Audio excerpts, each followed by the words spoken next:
হায় বন্ধু, আমি আল্লাহর ক্ষমতার ব্যাপারে এরা সন্দেহ পোষণ করছে, অথচ আমি জীবন দিলাম, আমি মৃত্যু দিলাম।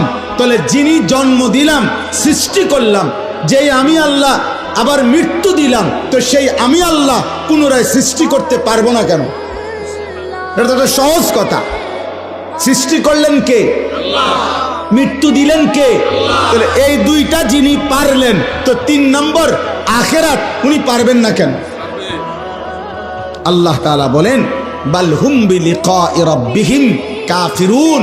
হে বন্ধু, মনে রাখবেন, সমস্ত কাফের মুশরিকদের বক্তব্যের মূল কাহিনী হলো, মূল ঘটনা হলো, তারা আখিরাত বোঝে না এটা না, আখিরাত বুঝে, বরং ওরা এটা বুঝে যে আখিরাত মেনে নিলে গুনাহ ছেড়ে দিতে হবে, আখিরাত মেনে নিলে আল্লাহর ইবাদত করতে হবে, আখিরাত মেনে নিলে আল্লাহর মুখোমুখি হইতে হবে, আখিরাত মেনে নিলে ফুলসিরাত পার হইতে হবে, আখিরাত মেনে নিলে আমলনামা হাতে নিতে হবে, আখিরাত মেনে নিলে নিজেদের জিন্দেগির অসভ্যতা ছেড়ে দিতে হবে।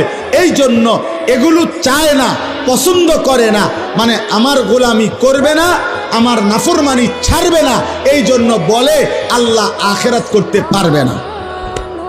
আসল কথা হইল হেরাও বোঝে পারবে, কিন্তু এই বাস্তবতা ইচ্ছা করে বুঝেও না বুঝার ভান করে অস্বীকার করে।